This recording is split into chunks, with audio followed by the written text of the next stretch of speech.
High বন্ধুরা, আমি মামনি। এখন বিকাল, ছেলেকে নিয়ে টিউশন যাব। তো দেখতে পাচ্ছ আমি বসে আছি গেটে, উপরে ওর পড়া আছে।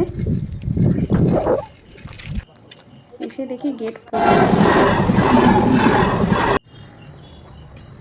ওই বাড়ি চলে আসলাম একটা বান্ধবীকে নিয়ে। আজ আমি আমার জমি দেখতে যাব, বনগাঁয় আমার যে জমি আছে।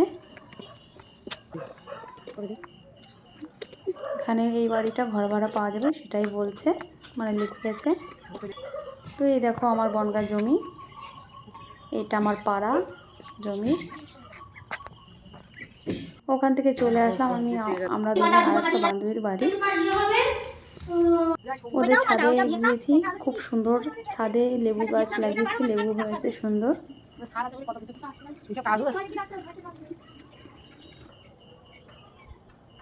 তো এখন ছুটি হয়ে গেছে, আমরা বাড়ি যাচ্ছি, দেখতেই পাচ্ছ। এখন গুড ইভিনিং বন্ধুরা, বাড়ি চলে এসেছি এবং গুড নাইট, বাই বাই।